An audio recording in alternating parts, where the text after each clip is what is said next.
위의 것을 찾으라는 제목으로 하나님의 말씀 전하겠습니다. 바울은 앞서서 골로새 교회에 침투한 철학과 헛된 가르침에 대해서 현혹되지 말라고 이미 권면을 시작했습니다. 그리고 계속해서 오늘 본문을 통해 권면을 하고 있는데, 오늘 본문을 통해서 성도의 정체성에 대해서 본격적으로 권면을 하고 있습니다. 중요한 것은 그리스도와의 연합입니다.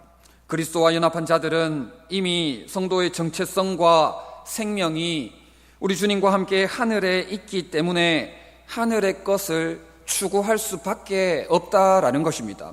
그래서 바울은 계속해서 땅의 생각을 죽이라, 땅에 있는 지체를 죽이라, 땅의 것을 생각하지 말고 옛사람과 그 행위를 벗어버리라고 강력하게 권면을 하고 있는 것입니다.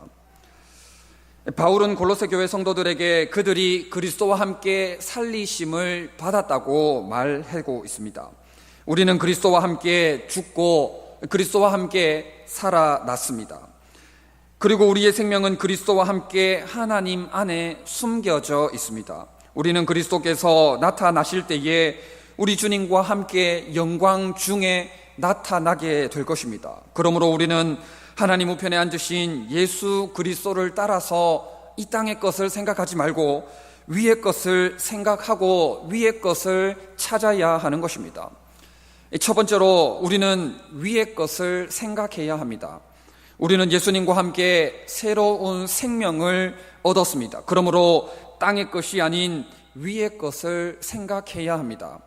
우리는 죄로 인해서 죽었던 자들이었습니다. 그러나 그런 우리를 위해 예수님께서 십자가에 달려 죽으시고 부활하시고 승천하셨습니다.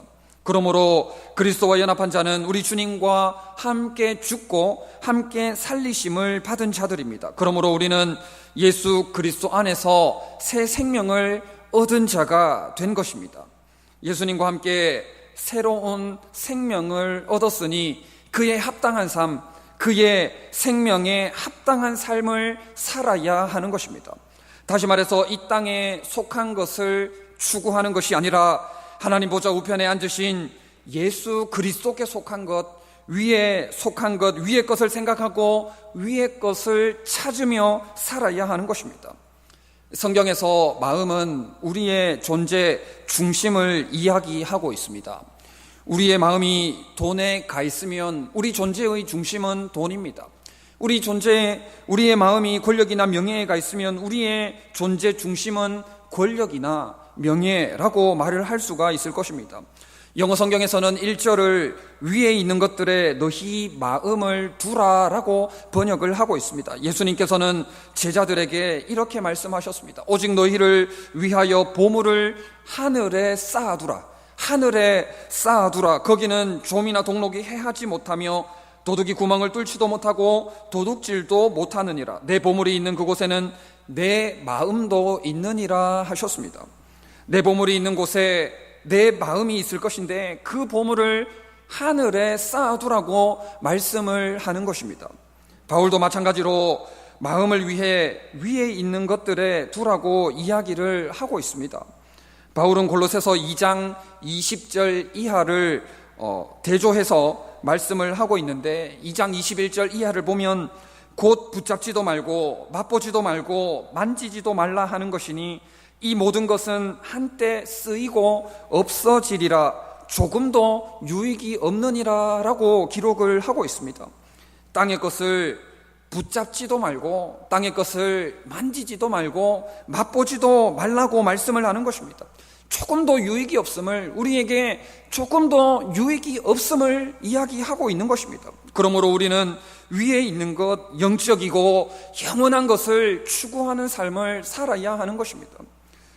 창끝이라는 영화를 많이들 아실 것인데 아마존의 야만적인 한 부족에 의해서 5명의 미국인 선교사들이 모두 창끝에 숨지는 실화를 배경으로 영화를 제작했습니다. 믿기 어려운 이야기지만 죽은 선교사들의 가족이 그 부족에게 찾아갔습니다. 찾아가서 저들의 가족과 친구가 되어 주었습니다. 그래서 와다니족의 폭력성은 줄어들고 평화가 찾아왔습니다. 뿐만 아니라 하나님을 믿고 예수님을 믿게 되었다는 것이 이 영화의 핵심입니다. 그런데 처음에 미국인 선교사들이 살해되었다는 소식에 미국 잡지는 이 사실에 대해 보도하면서 분노했습니다. 당연히 자국민이 살해당했으니 분노할 만도 합니다. 당연합니다. 그런데 라이프지와 타임지에서는 이 사실을 보도하면서 이렇게 기사를 냈습니다. 도대체 이 무슨 낭비인가? 도대체 이것이 무슨 낭비인가? 라고 하면서 기사를 냈습니다. 한 기자가 선교사의 아내에게 찾아가서 인터뷰를 했습니다. 도대체 이것이 무슨 낭비입니까? 라면서 인터뷰를 건넸을 때에 선교사의 아내는 그 기자를 똑바로 쳐다보면서 이렇게 이야기했습니다. 낭비라니요. 위의 것을 생각하는 것, 위의 것을 추구하고 그렇게 행하는 것은 절대로 낭비가 아닙니다. 절대로 낭비가 될 수가 없습니다. 눈에 보이는 열매가 없다고 해서 그것을 낭비라고 할 수 있겠습니까? 너무 느리고 너무 더디게 간다고 해서 우리가 그것을 과연 하나님 앞에서 낭비라고 이야기할 수가 있겠느냐 하는 것입니다. 절대로 그것을 낭비라고 이야기할 수는 없을 것입니다. 위의 것을 생각하고 위의 것을 추구하고 그렇게 행하는 것은 절대로 낭비가 아닙니다. 손해를 보는 것 같고 피해를 입는 것 같다고 해서 절대로 하나님 앞에서 그것은 낭비가 아닌 것입니다. 때로는 힘이 들고 괴롭고 너무나도 낙심에 빠져서 아무것도 하기 싫은 무기력한 그러한 증상에 빠질 수도 있을 것입니다. 그래서 위의 것을 추구하는 것이 너무너무 싫고 때로는 교회 가는 것조차도 싫어지는 그러한 상태에 빠질 수도 있을 것입니다. 그러나 그렇다고 해서 우리가 행하는 모든 위의 것들이 낭비가 되는 것은 아닙니다. 반드시 하나님은 심은 대로 거두게 하십니다. 우리 하나님은 반드시 심은 대로 거두게 하실 것입니다. 이 젊은 선교사들의 아내들은 자신들의 어린 자녀들을 품에 안고 그 나라를 찾아갔습니다. 사랑하는 남편을 죽인 자들에게 찾아갔습니다. 위의 것을 생각하고 위의 것을 추구함으로 말미암아 그 땅을 복음화시켜 나갔던 것입니다. 예수님의 십자가 죽음을 가지고 낭비라고 생각하는 사람은 여기에 아무도 없을 것입니다. 예수님은 십자가에서 다 이루었다고 말씀하셨습니다. 다 이루었다고 말씀하시고는 영원히 떠나가셨습니다. 예수님은 위의 것을 생각했고 위의 것을 추구했습니다. 예수님은 처음부터 끝까지 하나님의 뜻을 행했고 하나님의 일을 온전히 이루어 나가셨습니다. 그런데 어떻게 죽음만 가지고 단순히 한 사람의 죽음만 가지고 판단을 할 수가 있겠습니까? 어떻게 눈앞에 보이는 것만 가지고 손해라고 낭비라고 그러한 판단을 내릴 수가 있느냐 하는 것입니다. 그렇다고 해서 우리가 현실적으로 막대한 손해만 계속해서 손해만 볼 수는 없을 것입니다. 그러나 우리가 결단코 타협하지 말아야 할 것은 어떠한 상황에서도 위의 것을 생각하고 어떠한 상황에서도 위의 것을 추구하는 것, 하나님의 뜻을 행하는 것, 그것만큼은 타협하지 말아야 하는 것입니다. 어떠한 상황에서도 우리는 하나님의 일을 온전히 이루어 나가는 일에 매진해 나가야 하는 것입니다. 예수 그리스도와 함께 새 생명을 얻은 자는 그의 합당한 그 생명에 합당한 삶을 살아야 합니다. 새 생명을 얻기 전 땅에 속한 자였을 때의 모습으로 살아서는 안 되는 것입니다. 음란, 부정, 사욕, 정욕, 탐심, 비방 같은 것은 모두 구원받기 전 죄인으로서 행하던 그러한 죄악들입니다. 이러한 죄에는 반드시 하나님의 진노가 임한다는 사실을 기억해야 합니다. 그러므로 우리는 옛사람일 때 행하던 죄악된 모습을 빨리 하루속히 벗어버려야 하는 것입니다. 마지막 두 번째로 우리는 땅의 것을 생각하지 말아야 합니다. 우리는 땅에 있는 일에 하나님의 진노가 있음을 알고 하나님의 심판이 있음을 알고 빨리 벗어버려야 합니다. 땅에 있는 지체, 즉 구원받기 전 옛사람의 모습은 하나님이 아닌 다른 것에 대한 욕심을 가지고 다른 것을 소중하게 여기는 것입니다. 이것을 하나님은 우상 숭배하는 것과 같다고 여기십니다. 또한 화를 내거나 거짓말을 하거나 입에 부끄러운 말을 담는 것도 역시나 땅의 것을 찾는 자들의 모습입니다. 우리는 그리스도와 함께 살리심을 받은 자들입니다. 그러므로 이 땅에 속한 죄악을 버려야 합니다. 새 생명을 얻기 전의 모습을 벗어버려야 하는 것입니다. 이제는 더 이상 악한 본성의 사람이 아니라 그리스도 안에서 새 생명을 얻은 자임을 늘 기억해야 하는 것입니다. 2절에 땅의 것을 생각하지 말라, 5절에 땅에 있는 지체를 죽이라 했습니다. 이 말은 음란과 부정과 사욕과 악한 정욕과 탐심을 버리라는 것입니다. 이와 같은 것들은 하나님의 속성과 정반대의 것이기 때문에 위의 것과는 함께 할래야 함께 할 수가 없는 그러한 것들입니다. 그래서 하나님의 은혜를 입은 성도라면 그 더러운 것들을 죽이는 것이, 내 삶 가운데 그 더러운 것들을 완전히 제거하는 것이 당연합니다. 이러한 것은 거룩한 하나님의 자녀들에게 결코 어울릴래야 어울릴 수가 없는 그러한 것들입니다. 바울은 에베소 교회를 향해 편지하면서 더더욱 분명하게 교훈을 하고 있습니다. 세상의 더러운 것들은 행동뿐만 아니라 입술에조차도 올리지 말 것을 경고하고 있습니다. 에베소서 5장 3절 4절에 음행과 온갖 더러운 것과 탐욕은 너희 중에서 그 이름조차도 부르지 말라. 이는 성도에게 마땅한 바니라. 누추함과 어리석은 말이나 희롱의 말이 마땅치 아니하니 오히려 감사하는 말을 하라 했습니다.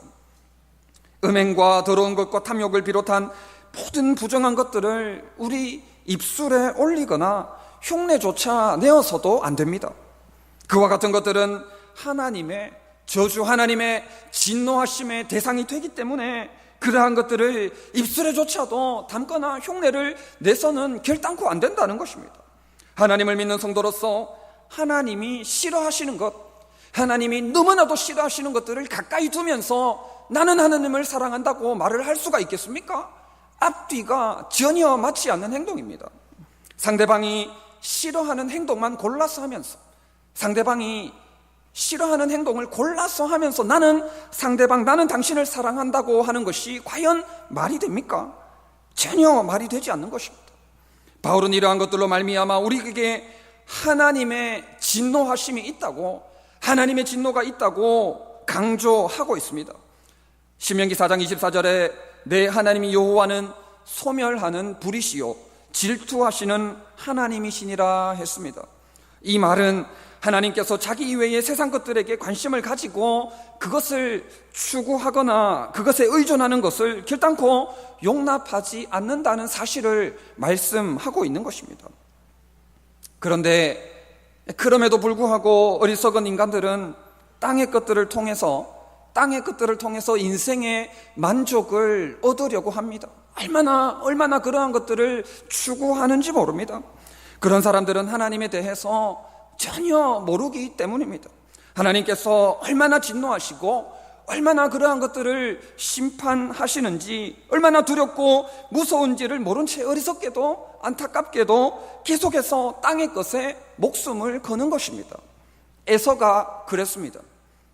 팥죽 한 그릇에 에서는 장자의 명분을 팔았습니다.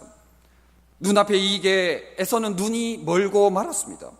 땅의 것이 눈에 들어오는 순간 에서는 그 유혹을 뿌리치지 못하고 땅의 것을 취했습니다. 에서는 이렇게 말했습니다. 내가 죽게 되었으니 이 장자의 명분이 내게 무엇이 유익하리요 했습니다. 에서의 이 말이 자신은 땅에 속한, 땅의 것에 육에 속한 사람임을 드러내 보여주는 것입니다. 자신이 얼마나 육에 속한 것에 목숨을 걸고 있는지를 보여주는 대목입니다. 히브리서에서는 이러한 에서를 망령된 자라고 이야기했습니다. 박윤선 박사는 망령된 자를 천국의 복을 이 세상의 낙보다 경시하는 자라고 이야기를 했습니다. 에서는 위의 것을 생각하지 않고 땅의 것을 더 생각했습니다. 땅의 것을 더 사랑했습니다. 에서는 이러한 신앙관, 이러한 정체성을 가지고 평생을 살았기 때문에 동생 야곱에게 장자의 명분을 뺏기고 말았습니다. 아버지의 복을 빼앗기고 말았습니다. 에서는 아버지에게 복을 주세요, 복을 주세요, 내게도 아버지의 복을 베풀어 달라고 요청하고 또 요청했지만 아버지로부터 저주에 가까운 대답을 듣게 됩니다. 나는 너에게 더 이상 줄 것이 없다.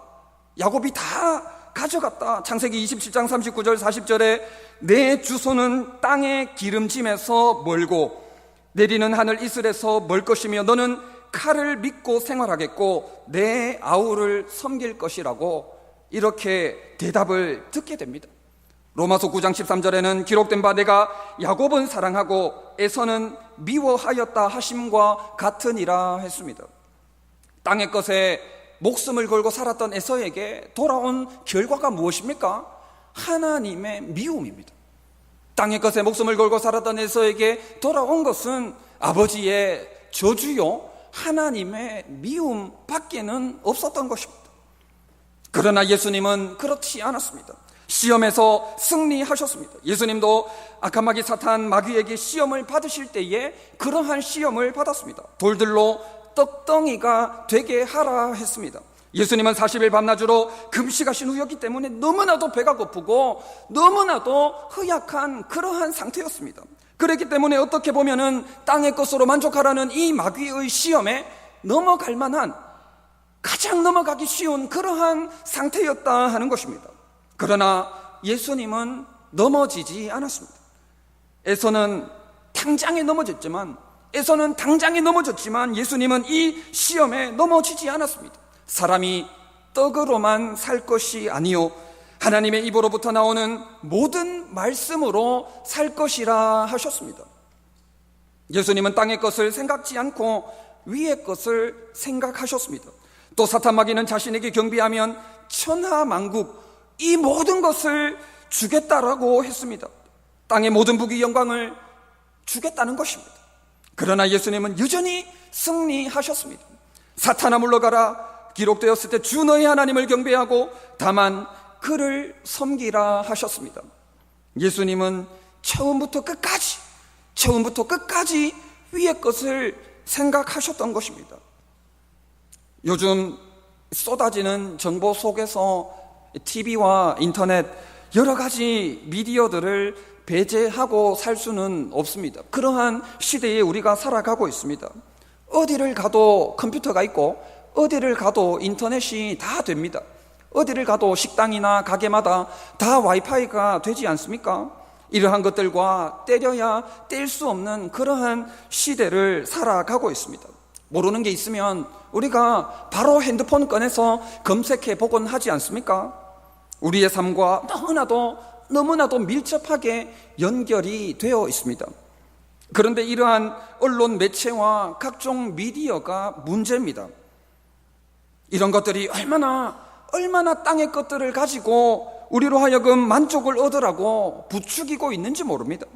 게다가 갈수록 표현의 자유를 앞세워서 음란한 것들을 자연스럽게 드러내고 있습니다. 드러낼 뿐만 아니라 더더욱 부추기고 있습니다.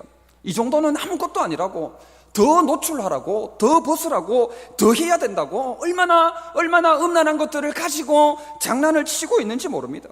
이제는 동성애까지 생각을 해야 합니다. 이제는 동성애까지 문제가 되고 있어서 더 이상 동성애에 대해서도 무방비 상태로 마냥 있어서는 안 되는 그러한 지경에까지 이르렀습니다. 그리고 어떻습니까? 더럽고 추악한 그러한 부정을 저지르면서 자기 배를 채우는 것을 아무렇지 않게 여깁니다. 당연한 것으로 여깁니다. 정치, 경제, 사회, 문화 등 거의 모든 면에서 이러한 현상이 나타나고 있습니다. 현실이 이렇기 때문에 세상 모든 사람들이 그렇게 살아가고 있기 때문에 세상 사람들에게는 어떻게 보면은 음란과 욕심과 탐심, 탐욕은 당연한 것이 되고 말았습니다.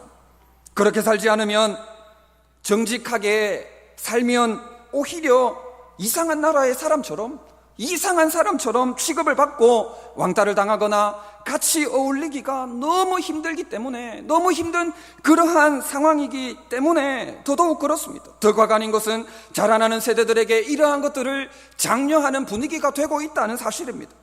경쟁사회에서 개인적인 능력과 힘을 길러서 다른 사람들보다 더 큰 욕심을 내고 더 많이 가지려는 것이 인생의 목적이 되고 말았습니다. 돈 앞에서는 부모도 없고, 돈 앞에서는 형제 자매도 없습니다. 더 큰 욕심, 더 많이 가지려는 그러한 탐욕 앞에서 사랑, 배려, 섬김은 온데간데였고, 더군다나 신앙조차도 전혀 찾아볼 수 없는 그러한 시대를 우리가 살아가고 있는 것입니다. 세상이 이렇습니다. 세상이 이렇습니다. 호락호락하지가 않습니다. 우리가 이 땅을 사는 동안 위의 것만 바라보며 살 수만 있다면 얼마나 좋겠습니까? 하나님의 말씀에 순종하고 하나님의 뜻을 드러내면서 하나님 주신 복을 받아 누리며 살 수만 있다면 얼마나 좋겠습니까마는 세상이 우리를 가만히 내버려 두지를 않습니다. 현실이 이렇기에, 우리가 살고 있는 이 땅이 이렇기 때문에 너무 어렵습니다. 연약한 육신을 가지고 어찌 이 땅의 것을 전혀 생각하지 않고 위의 것만 바라보며 위의 것만 생각하며 살 수 있겠느냐 하는 것입니다. 그러나 현실을 바라볼 때에 우리가 절망할 수밖에 없지만 우리가 하나님을 바라보며 새 힘을 얻게 됩니다. 사도 바울은 자신의 몸을 쳐서라도 복종하고자 했습니다. 복음을 전하고 도리어 버림을 당할까 두려워함으로 자신을 쳐서라도 하나님의 뜻에 복종하고자 했던 것입니다. 그러므로 우리도 세상을 바라보며 낙심하고 낙담하고 절망할 것이 아니라 하나님을 바라보며 새 힘을 공급받아서 위의 것을 온전히 추구하는 삶을 살아내야 할 것입니다. 내 몸을 쳐서라도, 나 자신의 몸을 쳐서라도 하나님의 뜻에 복종시켜 나가야 하는 것이 절대적으로 필요합니다. 예수님처럼, 그럼에도 불구하고 예수님처럼 가장 연약한 가운데 있다 할지라도, 넘어질 수밖에 없는 그러한 현실 가운데 있다 할지라도 하나님의 일을 이루어 나가는 일에 몸과 마음과 정성을 다해야 하는 것입니다. 아직까지 죽이지 못한 땅에 지체가 있습니까? 음란입니까? 부정입니까? 사욕, 악한 정욕, 탐심입니까? 이러한 것들에 반드시 하나님의 진노가 있음을 깨닫고 하나님의 두려운 심판이 있음을 알고 땅의 것은 생각조차도 하지 마시기 바랍니다. 말씀을 정리하겠습니다. 우리는 예수 그리스도와 함께 새로운 생명을 얻은 자들입니다. 그러므로 땅의 것이 아닌 위의 것을 생각하고 위의 것을 찾는 자가 되어야 합니다. 우리는 죄로 인해 영원히 죽었던 자들이었습니다. 그러나 예수 그리스도를 믿음으로 말미암아 새로운 생명을 얻었습니다. 그러므로 그 생명에 합당한 삶을 사는 것이 당연합니다. 그러므로 이 땅에 속한 것을 생각하지 말아야 합니다. 땅에 있는 지체를 죽여야 합니다. 나의 몸을 쳐서라도 죽여야 합니다. 아무 유익이 없는 옛사람의 모든 것들을 벗어버리고 예수 그리스도께 속한 것, 위의 것을 생각하고 위의 것을 추구하는 삶을 살아야 하는 것입니다. 빌립보서 1장 27절에 오직 너희는 그리스도의 복음에 합당하게 생활하라 했습니다. 그리스도와 연합한 자로서 그리스도의 복음에 합당하게 생활하는, 위의 것을 생각하고 위의 것을 추구하는, 위의 것을 찾는 저와 여러분들 다 되시기를 진심으로 바랍니다. 우리 주신 말씀 기억하시면서 1, 2분 정도 기도하도록 하겠습니다.